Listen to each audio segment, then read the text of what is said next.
गया दिव्या शर्मा, अस्मिता मावर, पूजा कुमावत, रुचि कुमारी मीणा, पिंकी चौधरी, ऋषिता कलाल, ऋतिका, ऋषिता कलाल,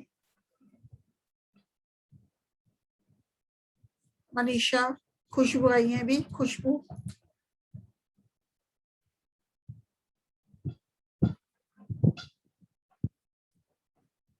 कोमल Verma, Sandhya Meena, Pratibha, Ruchi Kumari Meena, Rishita Kalal, Srishti Goyal, Jyoti Sen, Nikita Chaudhary, Anita Jangid, Khushboo, Sakshi Yadav, Sunita Chaudhary, Anjali Jalwania. Good morning ma'am. Morning बेटा, good morning.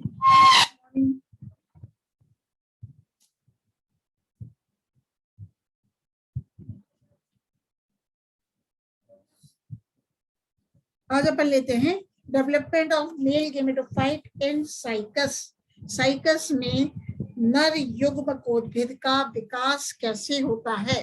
तो किसकी बात कर रहे हैं? गेमेटोफाइट ऑफ साइकस, साइकस के युग्मकोद्भिद की। तो साइकस में विषम बीजाणुकता हेट्रोस्पोरी मिलती है और साइकस में लघु बीजाणु तथा गुरु बीजाणु बनते हैं।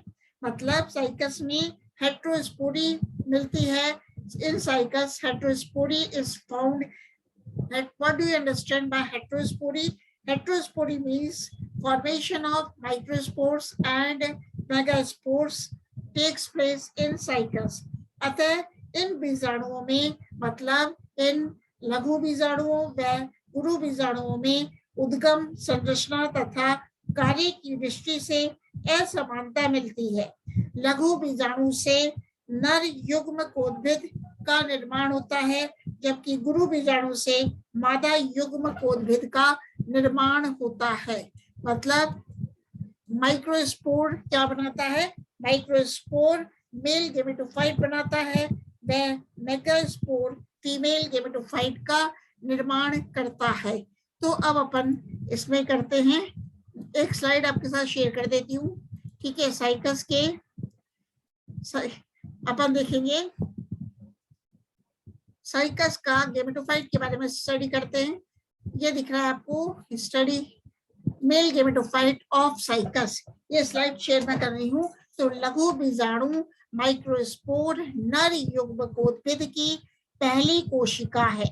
प्रकीर्णन से पूर्व लघु बीजाणुधानी के भीतर लघु बीजाणु माइक्रोस्पोर का अंकुरन शुरू हो जाता है। अतः नर युग्मकोद्भिद का थोड़ा विकास पॉलिनेशन से पूर्व लघु बीजाणुधानी में तथा शेष विकास पॉलिनेशन के बाद होता है। तो नर युग्मकोद्भिद के विकास को दो स्टेप्स में बांटा गया है। एक तो बेटा है परागन पूर्व परिवर्तन, चेंजेस बिफोर पॉलिनेशन। एक है पश्चात परागन परिवर्तन, मतलब changes after pollination, changes after pollination. तो ये जो डायग्राम है आपको किसके दिख रहे हैं? ये है, दिस डायग्राम शोज साइकस में नर युग्मकोद्भिद के विकास की विभिन्न अवस्थाएं दिखा रहा है। तो मैं किसकी बात कर रही हूँ? Changes before pollination in cycas. तो सुनना बेटा, साइकस में परागन पूर्व विकास बीजाणुधानी के भीतर होता है। करीब 10 दिन पश्चात लघु बीजाणु के बीच एक रिक्तिका बनती है। मतलब लघु बीजाणु जो माइक्रोस्पोर है उसके बीच में एक रिक्तिका बनती है। मंडकण स्टार्च ग्रेन्स परिधि में चारों ओर एकत्रित हो जाते हैं और केंद्रक आधार तथा केंद्रक देख रहे हो न्यूक्लियस डायग्राम में, केंद्रक आधार की ओर खिसक जाता है। तो इन डायग्राम को क्लियरली देखो। इसमें ये डायग्राम में क्या दिखाया है कि केंद्रक आधार की ओर खिसक जाता है। 21 दिन पश्चात लघु बीजाणु में माइक्रोस्पोर में असमान समसूत्री विभाजन होता है, जिसके फलस्वरूप छोटी प्रोथेलियल कोशिका तथा बड़ी पुंधानी कोशिका का निर्माण होता है। ये डायग्राम देखना, बी डायग्राम में, मतलब 21 दिन पश्चात माइक्रोस्पोर में एक समसूत्री विभाजन होता है, जिसके फलस्वरूप क्या होता है बेटा, जिसके फलस्वरूप एक छोटी प्रोथैलियल सेल, एक स्मॉल प्रोथैलियल सेल और एक बड़ी पुंधानी कोशिका एंथेरियल सेल का निर्माण होता है। इसके पश्चात पुंधानी कोशिका एंथेरियल सेल फिर से विभाजित होती है और जिसके फलस्वरूप एक बड़ी जनरेटिव कोशिका, एक छोटी जनरेटिव कोशिका व एक बड़ी नलिका कोशिका ट्यूब सेल का निर्माण होता है। क्या देख रहे हो सी डायग्राम में, एंथेरियल सेल फिर से डिवाइड होकर एक छोटी जनरेटिव सेल का निर्माण करती है व एक बड़ी ट्यूब सेल का निर्माण करती है। तो इस प्रकार हम देखते हैं, इस प्रकार इस त्रिकोशिकीय अवस्था में इस प्रकार इस त्रिकोशिकीय अवस्था में लघु बीजाणु का प्रकीर्णन होता है। त्रिकोशिकीय कैसे हुई बेटा, एक तो है प्रोथेलियल सेल, दूसरी है जनरेटिव सेल और तीसरी है ट्यूब सेल। तो ये कैसी हो गई, त्रिकोशिकीय अवस्था। तो इस त्रिकोशिकीय अवस्था में लघु बीजाणु का डिस्पर्जल होता है, अर्थात लघु बीजाणु धानी से बाहर आ जाते हैं तथा लघु बीजाणु का शेष विकास परागण पॉलिनेशन के बाद पॉलन चैम्बर में होता है। तो अब ये है पॉलन चैम्बर में जो शेष विकास हो रहा है वो दिखाया गया है। तो इंग्लिश में भी मैं बता रही हूँ आपको, how the development of male gametophyte occurs in Cycas, मतलब the microspore germinates within the microsporangium before dissemination. So the male gametophyte evolves partially inside the microsporangium before pollination. So now I am talking about the development of male gametophyte before pollination. तो as you see in the diagram, फिर से share करती हूँ वही वाला diagram English medium वालों के लिए, ये देखना।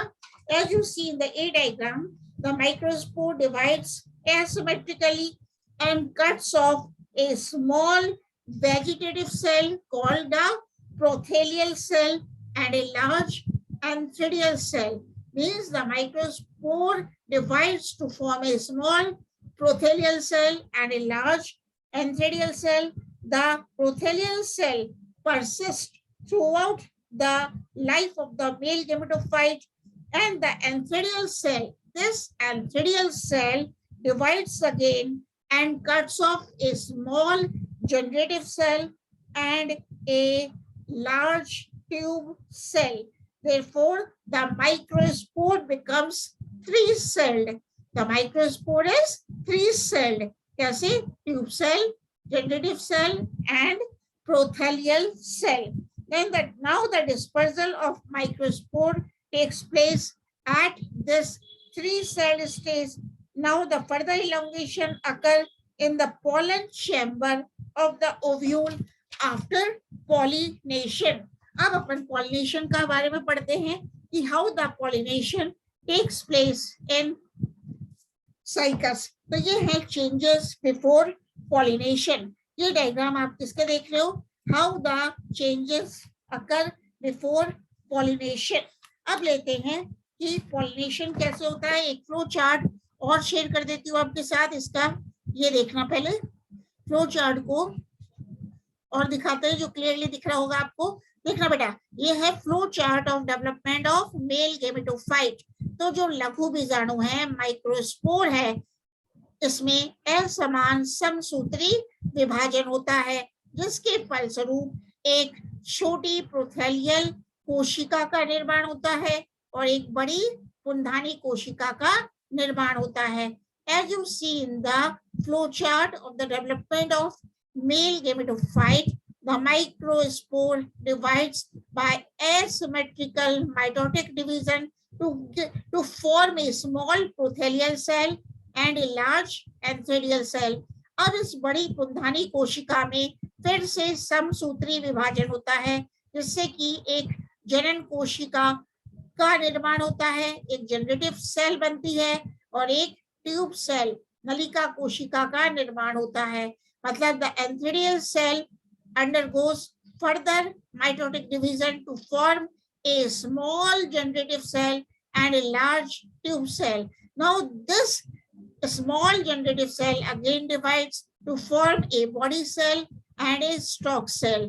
अब फिर से जनन कोशिका विभाजित होकर दो कोशिकाएं बनाता है, एक तो काय कोशिका बॉडी सेल और एक वृंत कोशिका स्टॉक सेल। अब काय कोशिका फिर से विभाजित होकर दो पुमणु मात्र कोशिका बनाती है। The body cell divides further to form two anthozoid mother cells and फिर ये पुमणु मात्र कोशिका कायंत्रण के द्वारा नर युग्मक का निर्माण करता है। मतलब the anthozoid mother cell undergoes metamorphosis to give rise to the male gamete। तो अपन किसके बारे में देख रहे हैं अब? साइकस में परागन कैसे होता है, पॉलिनेशन कैसे होता है। साइकस में वायु द्वारा परागण होता है, बीजाणु साइकस में वायु के द्वारा परागण होता है। बीजाणुधानी स्फुटन के बाद 3 कोशिकीय लघु बीजाणु वायु में आ जाते हैं और इस अवधि में ही बीजाणुकाय की कुछ कोशिकाएं नष्ट होकर तरल सलेष्मा बनाती हैं, जो बीजाणु द्वार पर बूंद के रूप में एकत्रित हो जाती हैं। ये बूंद पराग बूंद पॉलन ड्रॉप कहलाती है। तो हवा में उड़ने वाले पॉलन ग्रेन्स इस बूंद से चिपक जाते हैं और इसके पश्चात बूंद सूखते ही परागकण पॉलन ग्रेन्स अंदर की ओर खींच लिए जाते हैं तथा बीजाणु द्वार नाल माइक्रोपाइलर कैनाल द्वारा 3 कोशिकीय पॉलन ग्रेन्स बीजाणु के पराग प्रकोष्ठ में पहुंच जाते हैं। ऐसे बीजाणु जिनमें परागण पॉलिनेशन नहीं हो पाता सूखकर गिर जाते हैं। तो इस प्रकार हमने देखा how the pollination occurs in Cycas. मतलब the light dry microspore at the 3-celled stage of the male gametophyte are liberated and these microspores are carried by the wind to the ovule। मतलब microspores कहाँ पे पहुंच जाते हैं? Ovule पर पहुंच जाते हैं। and these microspores which are lightweight, they are carried by the wind to the ovule and at this stage a drop of mucilaginous fluid comes out as a pollination drop from the micropyle of the ovule.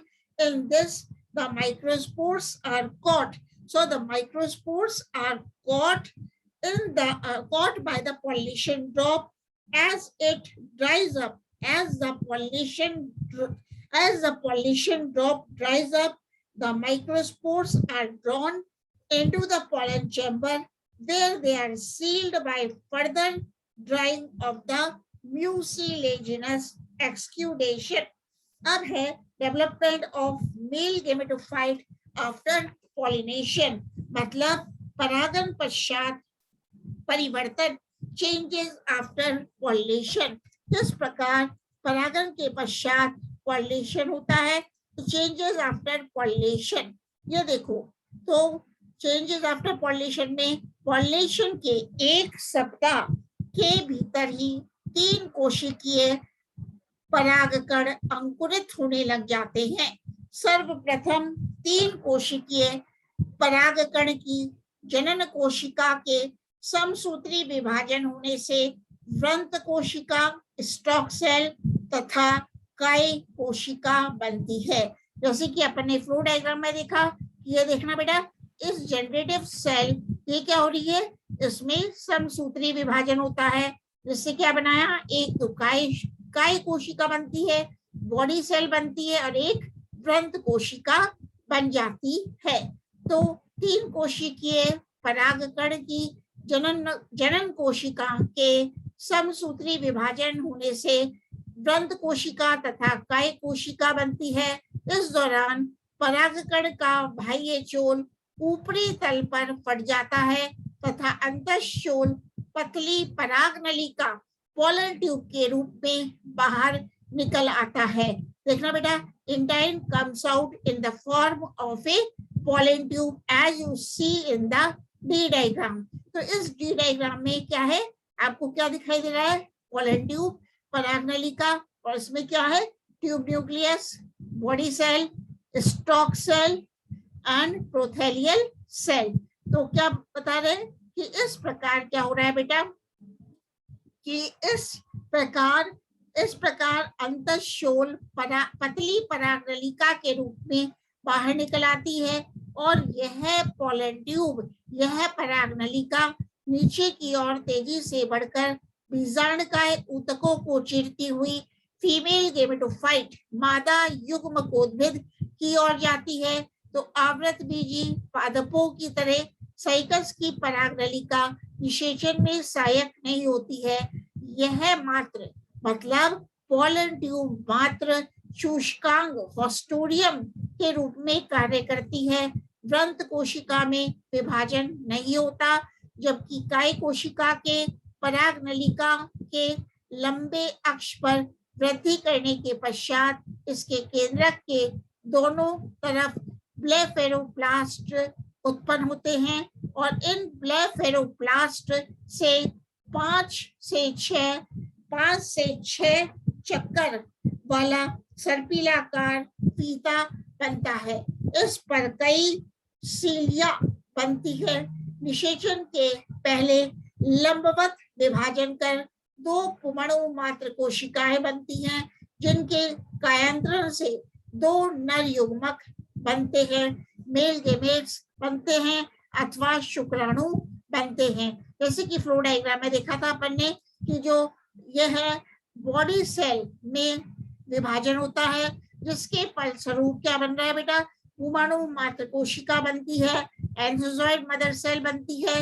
अब एंथोजॉइड mother cell के कायांतरण के द्वारा mail gamete का निर्माण होता है। तो मैंने क्या बताया, निषेचन के पहले लंबवत विभाजन कर 2 पुमणु मात्र कोशिकाएं बनती हैं, 2 एंथोजॉइड मदर सेल बनती हैं, जिनके कायांतरण से 2 नर युग्मक का निर्माण होता है। तो अपन देखते हैं कि साइकस के नर युग्मक नग्न आंखों से देखे जा सकते हैं। इनका आमाप 180 से 210 माइक्रोन होता है, और ये लट्टूनुमा टॉप शेप्ड होते हैं और चल होते हैं। मतलब जो मेल गेमेट्स है साइकस के, वो कैसे होते हैं, लट्टूनुमा होते हैं, मोटाइल होते हैं, मल्टीसीलिएट होते हैं, तथा 5 से 6 स्पाइरल रिंग्स सर्पिल वलयों में व्यवस्थित होते हैं। तो साइकस रिवोल्यूटा में परागण तथा निषेचन के मध्य करीब 4 माह का अंतराल पाया जाता है। तो अपन क्या देख रहे हैं, how the changes take place after pollination, की development of male gametophyte after pollination. मतलब अपन ने देखा था, there is the formation of 3-celled male gametophyte, and then the generative cell divides. The generative cell divides to produce a stalk cell and a body cell.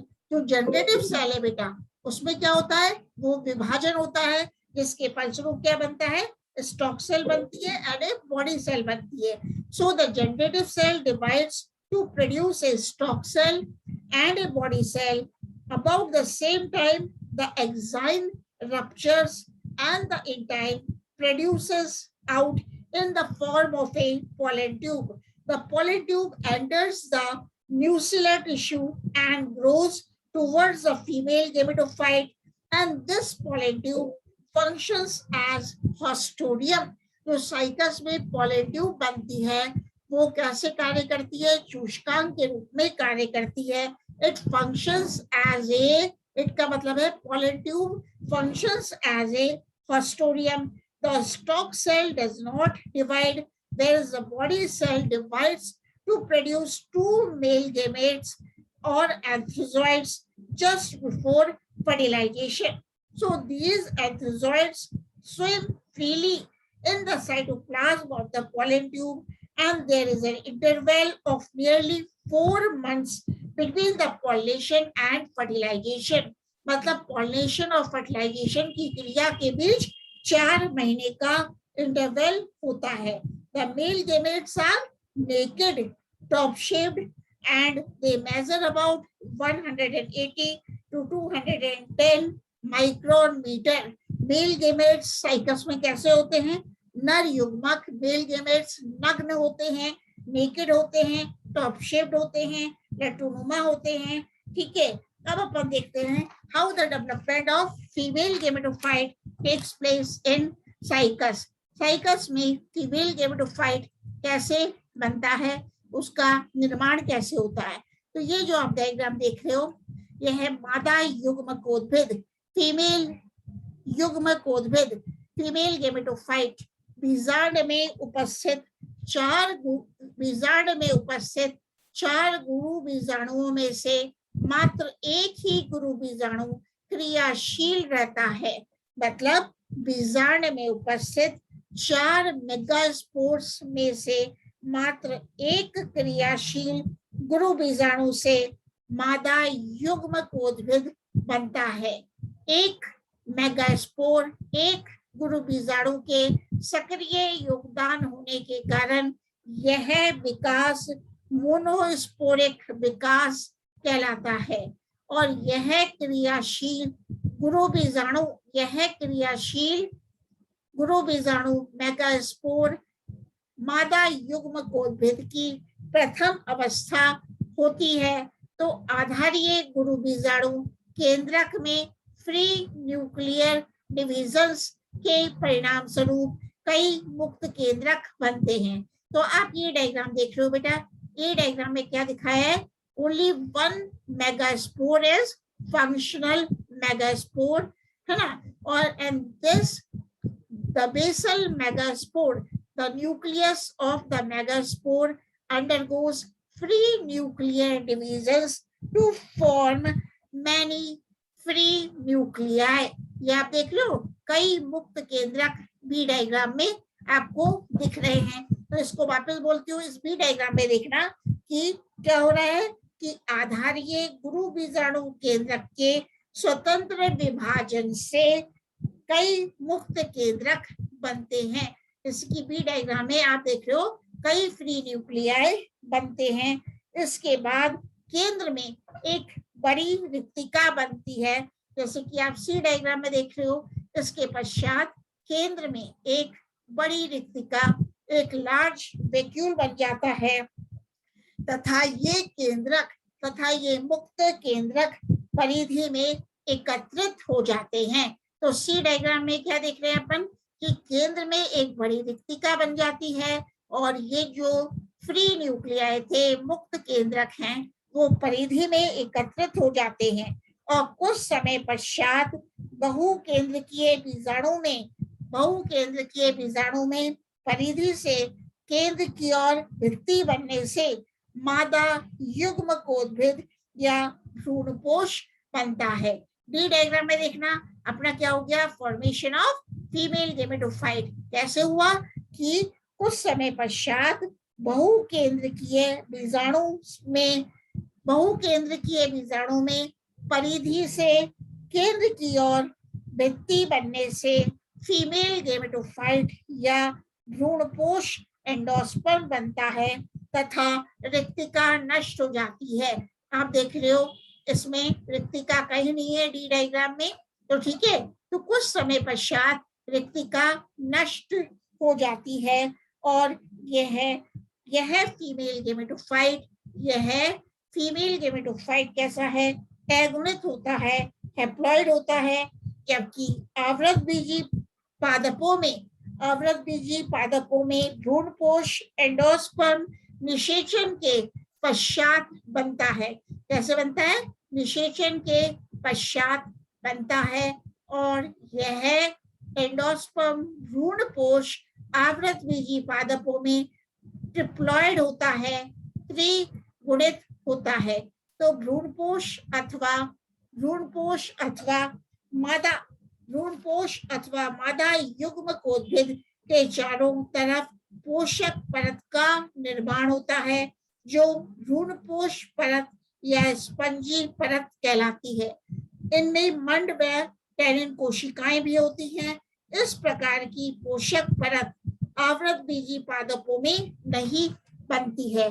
तो अपन ने यहाँ देखा how the development of female gametophyte occurs in cycas. तो इसको English में बता देती हूँ कि the small 3 cell development of female gametophyte in cycas.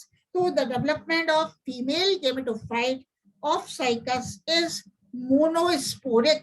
Why monosporic? Because only one of the megaspore takes part in the development of the female gametophyte and the 3 megaspores degenerate. मतलब 4 megaspores बनते हैं cycas में, लेकिन 4 में से 3 megaspores 3 गुरु बीजाणु degenerate हो जाते हैं, नष्ट हो जाते हैं। Only 1 megaspore is functional.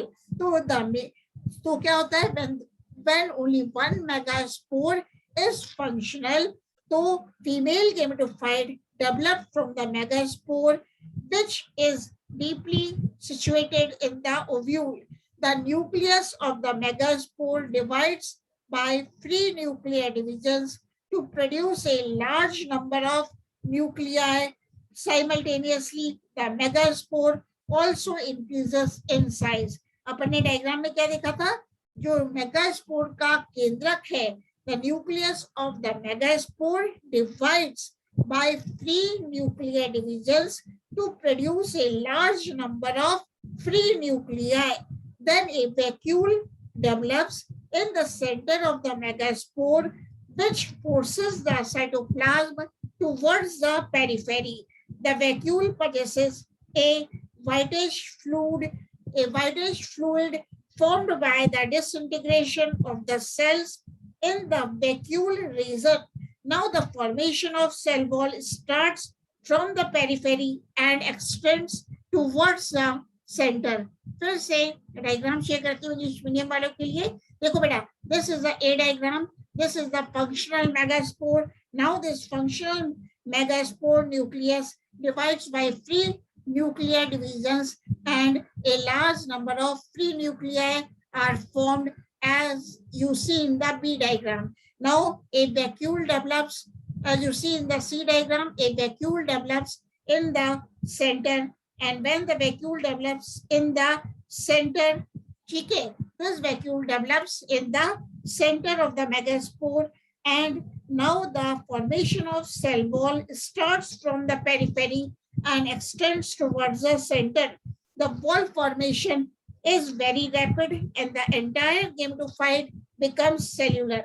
The tissue formed is called as female prothallus or endosperm or female gametophyte. So endosperm is formed. Endosperm को और क्या कहते हैं? Female gametophyte, female prothallus or endosperm. The cells of the endosperm are haploid and the nucleus is utilized up as the gametophyte develops, and it is represented by a very thin layer in the mature gametophyte. Now the development of archegonia. अच्छा, किसी को कोई question पूछना है तो आप पूछ लो बेटा। पूजा मीना, अंजलि जलवानी सब आ गए।